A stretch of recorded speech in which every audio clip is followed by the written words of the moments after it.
નમસ્તે બાળ મિત્રો। તો આપણે આગળના વિડીયોમાં જોઈ ગયા વર્ડ પ્રોસેસરનો પરિચય, કયા કયા સોફ્ટવેરનો યુઝ થાય છે, એમાં આપણે ડિજિટલ દસ્તાવેજીકરણ કેવી રીતે બનાવી શકાય। તો આજે આપણે LibreOffice વિશે જાણીશું, તેનો ઉપયોગ શું છે, તેને કેવી રીતે ડાઉનલોડ કરી શકાય, તેની અંદર કયા કયા ફીચર્સ આવેલા છે। તો સૌપ્રથમ આપણે જોઈશું કે એનું ડેવલપમેન્ટ કોના દ્વારા થયું છે। તો બ્રિટનની એક કંપની ડોક્યુમેન્ટ ફાઉન્ડેશન અને જર્મનીમાં તેનું પહેલું વર્ઝન જાન્યુઆરી 2011માં લોન્ચ થયું હતું અને આ એક ઓપન સોર્સ સોફ્ટવેર છે અને આપણે ગમે ત્યારે કોઈપણ જગ્યાએ તેને ડાઉનલોડ કરી શકીએ છીએ। એમાં કઈ કઈ ઓપરેટિંગ સિસ્ટમમાં તે ઉપલબ્ધ હોય છે। તો વિન્ડોઝ છે, લિનક્સ છે, OS X છે, એન્ડ્રોઈડ, આ બધા માટે જ LibreOffice ઉપલબ્ધ છે, બધી ઓપરેટિંગ સિસ્ટમ માટે। હવે આપણે જોઈએ કે એમાં કયા સોફ્ટવેર એપ્લિકેશન હોય છે જેમાં આપણે કામ કરી શકીએ। તો LibreOfficeમાં Writer, Calc spreadsheet, Impress presentation, drawing, Math formula, Base database, આ બધા સોફ્ટવેર એપ્લિકેશન જોવા મળે છે। હવે આપણે જેની વાત કરવા જઈ રહ્યા છીએ એ LibreOffice રાઇટરની વાત કરવા જઈ રહ્યા છીએ। તો ઉદાહરણ તરીકે આપણે જોઈએ તો તમારે કોઈક ડોક્યુમેન્ટ બનાવવો છે, તમારે કોઈક ફ્રન્ટ પેજને ડિઝાઇન કરવું છે, તો સ્કૂલના પ્રોજેક્ટ માટે આપણે કોઈક ફ્રન્ટ પેજ ડિઝાઇન કરવું છે તો LibreOffice રાઇટરમાં જ કરીશું। આવી રીતે જ કોઈપણ ડોક્યુમેન્ટ બનાવવા માટે આપણે થોડા સ્ટેપને ફોલો કરવા પડે। કોઈપણ ડોક્યુમેન્ટને તૈયાર કરવા માટે જે સ્ટેપ ફોલો કરવાના છે તો સૌપ્રથમ તો આપણે ડોક્યુમેન્ટને ક્રિએટ કરવું પડે, કાં તો પછી જે ડોક્યુમેન્ટ બનાવેલો હોય તેને ઓપન કરવાનો રહેશે। આ છે પહેલો સ્ટેપ। હવે એમાં કરવાનું આપણે લખાણ લખવાનું રહેશે, કાં તો પછી કોઈ પણ ચિત્ર ઉમેરવાનું હોય તો કોઈ પણ કન્ટેન્ટ આપણે ઉમેરી શકીએ છીએ એમાં। કોઈપણ ડોક્યુમેન્ટને એડિટિંગ કરી શકાય અને ત્યારબાદ જ ડોક્યુમેન્ટ તૈયાર થઈ જાય, પછી તેને સાચવવા માટે એટલે કે સેવ કરવાનો રહેશે। ડોક્યુમેન્ટ ફરી ઉપયોગમાં લેવા માટે પણ તેને સેવ કરવાનો રહેશે। હવે આપણે જોઈશું કે આ બધું જ કામ કરવાનું કેવી રીતે। તો એના માટે આપણે પહેલાં સોફ્ટવેરને ડાઉનલોડ કરી તેને ઇન્સ્ટોલ કરવાનું રહેશે અને ઇન્સ્ટોલ કરી તેને એક્સેસ કરવાનું રહેશે। તો હવે આપણે શીખીએ કે LibreOffice રાઇટરને કેવી રીતે સ્ટાર્ટ કરવાનું છે। તો પહેલાં તો આપણે એને કોમ્પ્યુટરની મેમરીમાં ડાઉનલોડ કરી શકાય અને તેને ઇન્સ્ટોલ કરી તેને કોમ્પ્યુટરની મેમરીમાં એક્સેસ કરવાનું રહેશે અને ત્યારબાદ તેને સ્ટાર્ટ કરવાનું રહેશે। તો કોઈપણ એપ્લિકેશન સોફ્ટવેરને કેવી રીતે સ્ટાર્ટ કરવું, તો સૌપ્રથમ આપણે સ્ટાર્ટ બટન પર ક્લિક કરવાનું હોય છે, જે આપણને ટાસ્ક બાર ઉપર જોવા મળે છે અને આપણે સર્ચ કરીને પણ ઓપન કરી શકીએ છીએ, સ્ટાર્ટ કરી શકીએ છીએ। જેમ આપણે સ્ટાર્ટ બટન ઉપર ક્લિક કરીએ એટલે આપણને એક મેનુ જોવા મળે છે, એમાં આપણે પ્રોગ્રામ પર ક્લિક કરવાનું એટલે આપણને રાઇટર જોવા મળે છે, આપણું LibreOffice જોવા મળે છે, એમાં આપણે રાઇટર પર ક્લિક કરવાનું રહે છે। એકવાર રાઇટર શરૂ કરો એટલે તમને એક ડોક્યુમેન્ટ વિન્ડો જોવા મળે જ્યાં તમે તમારું ટેક્સ્ટ એટલે કે લખાણ લખવાનું શરૂ કરી શકો છો। રાઇટરમાં કામ શરૂ કરતાં પહેલાં તમારે ડોક્યુમેન્ટ વિન્ડોમાં જે પણ કમ્પોનન્ટ્સ એટલે કે જે પણ ઘટક હોય છે એને આપણે જાણી લેવા જોઈએ કે તમારે ક્યાંથી font size, font colour, bold, italic વગેરે આપણે કરી શકીએ છીએ। તો બાળ મિત્રો, હવે આપણે ડોક્યુમેન્ટ વિન્ડો વિશે થોડું જાણી લઈશું। હવે તમને અહીંયા એક ડોક્યુમેન્ટ વિન્ડો જોવા મળે છે, તમે અહીંયા ડાયરેક્ટ ટાઈપિંગ સ્ટાર્ટ કરી દેશો ના, પહેલાં તમારે તેના બધા ઘટકો વિશે જાણવું જોઈએ। તમે ડાયરેક્ટ ટાઈપિંગ સ્ટાર્ટ ના કરી શકો, એના વિશે આપણે પહેલાં થોડું જાણી લેવું જોઈએ। તો ચાલો હવે જાણીએ। તો સૌથી ઉપરની લાઈન જે તમને દેખાય છે એમાં તમને સોફ્ટવેરનું નામ એટલે કે LibreOffice રાઇટર લખેલ જોવા મળશે અને અનટાઇટલ એટલે કે જે પણ પ્રોગ્રામ તમે ડોક્યુમેન્ટનું નામ જોવા મળે છે, અનટાઇટલ 1, તેને ટાઇટલ બાર કહેવામાં આવે છે। ટાઇટલ બારની જમણી બાજુ તમને 3 બટન જોવા મળે છે, જેમાં મિનિમાઇઝ, મેક્સિમાઇઝ અને ક્લોઝ એમ 3 બટન જોવા મળે છે અને મિનિમાઇઝનો ઉપયોગ થાય છે કે મિનિમાઇઝ વિન્ડો તમારી કેવી થઈ જશે, હાઇડ થઈ જશે, અદૃશ્ય થઈ જશે અને તમને ટાસ્ક બાર પર જોવા મળશે।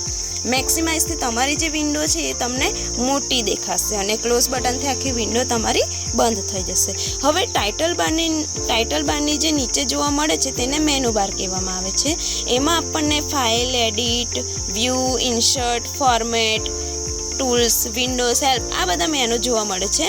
હવે આ મેનુનું કામ શું હોય છે? આ મેનુમાં તમને ઘણા બધા ઓપ્શન જોવા મળે છે, જેની મદદથી તમે એક ડોક્યુમેન્ટ તૈયાર કરી શકો છો.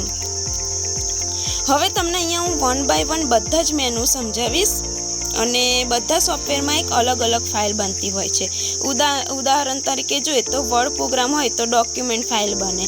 એક્સેલ સોફ્ટવેર હોય તો વાત કરીએ તો એમાં વર્કશીટ ફાઇલ બનતી હોય છે. આ રીતે બધા સોફ્ટવેરમાં ફાઇલ તો બનતી જ હોય છે, પરંતુ ફાઇલનું નામ બધામાં કેવું હોય છે? અલગ અલગ હોય છે. આ રીતે જ બધા સોફ્ટવેરમાં તમને ફાઇલ મેનુ જોવા મળે છે.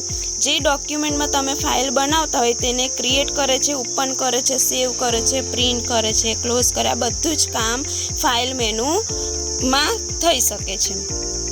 હવે આપણે એડિટ મેનુની વાત કરીએ તો એડિટ એટલે બદલવું. ડોક્યુમેન્ટમાં જે પણ કંઈક બદલવું હોય તો તમે એડિટ મેનુમાં જઈને તેમાં ઓપ્શન જે જોવા મળે છે, જેમ કે cut, copy, paste, rename, find, replace વગેરે ઘણા ઓપ્શન આપણને જોવા મળે છે. અને આ બધા જ ઓપ્શન આપણને એડિટ મેનુમાં જોવા મળે છે. ડોક્યુમેન્ટમાં લખાણને જે પણ કંઈક એડિટ કરવું હોય તો એના માટે આપણે એડિટ મેનુમાં જવાનું રહે છે. નેક્સ્ટ છે વ્યૂ મેનુ. વ્યૂનો અર્થ થાય છે જોવું. હવે તમારે ડોક્યુમેન્ટને કેવી રીતે જોવું છે, zoom in, zoom out, full screen, આમ અલગ અલગ વ્યૂમાં જોવા મળે છે. નેક્સ્ટ છે ઇન્સર્ટ મેનુ. ઇન્સર્ટ મેનુનું કામ શું હોય છે? તો અહીંયા તમને LibreOffice રાઇટરમાં પોતાનું એક ફીચર્સ હોય છે, જેને ગ્રાફિક્સ ફીચર્સ કહે છે. અહીંયા તમે ગ્રાફિક્સ એડ કરી શકો, ટેબલ એડ કરી શકો, લિસ્ટ બનાવી શકો. એવું જરૂરી નથી કે લખાણ જ લખી શકાય.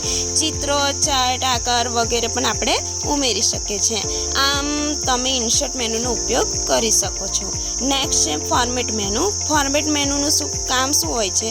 તો કે જેવી રીતે તમે એડિટ મેનુથી એડિટ કરી શકો એ જ રીતે તમે ફોર્મેટ મેનુથી ફોર્મેટ પણ કરી શકો છો. નેક્સ્ટ છે ટેબલ મેનુ. હવે ટેબલ ઇન્સર્ટ કરવું હોય તો ટેબલ એટલે કે તમે જાણતા જ હશો કે તમે રો અને કોલમના ભાગથી જે બનેલું હોય છે ડોક્યુમેન્ટને ટેબલ ઇન્સર્ટ કરવું હોય તો તમને આ ટેબલ મેનુનો ઉપયોગ કરી શકાય છે. નેક્સ્ટ છે ટૂલ્સ મેનુ. ટૂલ્સની અંદર તમને રાઇટરનું એડવાન્સ ટૂલ જોવા મળે છે, જેમ કે સ્પેલ ચેક, ફાઇન્ડ, રિપ્લેસ, એમ ઘણા બધા ટૂલ્સ જોવા મળે છે. નેક્સ્ટ છે વિન્ડો અને હેલ્પ મેનુ. હેલ્પવાળું જે ટૂલ છે જેની મદદથી તમે ટૂલ્સને રિલેટેડ કોઈ પણ મદદ લઈ શકો છો. જે કોઈ પણ ટૂલ્સમાં ખબર ના પડતી હોય તો તમે હેલ્પ ટૂલની મદદ લઈ શકો છો. હવે મેનુ બારની નીચે ટૂલબાર જોવા મળે છે. ટૂલબાર વિશે જાણીએ. ટૂલબારમાં તમને નાના નાના જે આઇકન જોવા મળે છે, નાના નાના ચિત્ર, તેને ટૂલ્સ કહેવામાં આવે છે. અને આ ટૂલ્સનો ઉપયોગ કરીને તમે ડોક્યુમેન્ટમાં એડિટ, ફોર્મેટિંગ કરી શકો. હવે આ જ મેનુ તમને મેનુ બારમાં પણ જોવા મળે છે, પરંતુ અહીંયા તમને એક ટાસ્કને પૂરું કરવા માટે વધારે ઓપ્શન પણ જોવા મળે છે. અહીંયા તમે ડાયરેક્ટ એક્સેસ કરી શકો છો. અને ટૂલબારમાં જે ટૂલ જોવા મળે તેને સ્ટાન્ડર્ડ ટૂલબાર કહેવાય. અને સ્ટાન્ડર્ડ ટૂલબારની નીચે એક ફોર્મેટિંગ ટૂલબાર જોવા મળે છે. હવે આપણે જોઈએ કે સ્ટાન્ડર્ડ ટૂલબાર અને ફોર્મેટિંગ ટૂલબારમાં શું હોય છે. તો સ્ટાન્ડર્ડ ટૂલબારમાં બધા સ્ટાન્ડર્ડ ટૂલબાર જોવા મળે જે તમને ફાઇલ એન્ડ એડિટ મેનુમાં જોવા મળે છે, જેનો ઉપયોગ તમને વારંવાર કરવામાં આવે છે. એવી જ રીતે ફોર્મેટિંગ ટૂલબારમાં જે તમને ફોર્મેટ મેનુમાં જોવા મળે છે એ બધા જ ઓપ્શન તમને અહીંયા જોવા મળે છે. હવે આપણે જોઈશું કે સ્કેલ ટાઈપ, જે તમને સ્કેલ જેવું દેખાય છે, એક હોરિઝોન્ટલી છે અને વર્ટિકલ. હવે આ સ્કેલને રૂલર કહેવામાં આવે છે. જ્યારે તમે કોઈ પણ કન્ટેન્ટ લખો છો તો પેજની આજુબાજુ તમને જગ્યા જોવા મળે છે, જેને તમે માર્જિન પણ કહો છો. આવી જ રીતે ડોક્યુમેન્ટમાં પણ આજુબાજુ જગ્યા છોડીને લખાણ લખતા હોય છે, એવી જ રીતે રૂલરમાં પણ તમને ડોક્યુમેન્ટમાં કેટલું માર્જિન રાખવું એ સેટ કરી શકાય છે. હવે આપણે જોઈએ કે ડોક્યુમેન્ટ એરિયામાં જ્યાં પણ તમે લખાણ લખવાની શરૂઆત કરતા હોય છે અને ત્યાં તમને એક ઝબૂકતી લાઈન જોવા મળે છે, તેને કર્સર કહેવામાં આવે છે. અને ડોક્યુમેન્ટ એરિયાની જમણી બાજુએ તમને સ્ક્રોલ બાર જોવા મળે છે, કેમ કે તમારો ડોક્યુમેન્ટ લેન્ધી હોય તો તમારે એને ઉપર નીચે આજુબાજુ ખસેડવાનો હોય, સ્ક્રોલ કરવાનો હોય, તો તમે તેની મદદથી સ્ક્રોલ કરીને જોઈ શકો છો અને તમને હોરિઝોન્ટલ અને વર્ટિકલ સ્ક્રોલ બાર જોવા મળે છે. હવે આપણે જોઈએ તો સૌથી છેલ્લો ઘટક છે એને સૌથી નીચે જોવા મળે છે અને બધા સોફ્ટવેરમાં હોય જ છે, જેને આપણે શું કહેવામાં આવે છે, સ્ટેટસ બાર કહેવામાં આવે છે. હવે સ્ટેટસ બારનું શું કામ હોય છે એ જાણીશું. તો નામ પરથી તો ખબર પડે કે ડોક્યુમેન્ટનું સ્ટેટસ બતાવે. આ ડોક્યુમેન્ટમાં તમે કેટલા નંબર, કેટલા પેરેગ્રાફ, કેટલી લાઈન લખી છે વગેરે બધું આપણને અહીંયા બતાવે છે. એક ડોક્યુમેન્ટમાં કેટલા પેજ લીધા છે, કઈ ભાષામાં તમે કામ કરો છો, બધું સ્ટેટસ તમને સ્ટેટસ બાર પર જોવા મળે છે. અને રાઈટ સાઈડ ઉપર તમને એક ડોક્યુમેન્ટની ઝૂમ સ્લાઇડર જોવા મળે છે. તે ડોક્યુમેન્ટને ઝૂમ ઇન ઝૂમ આઉટ કરીને જોઈ શકો છો.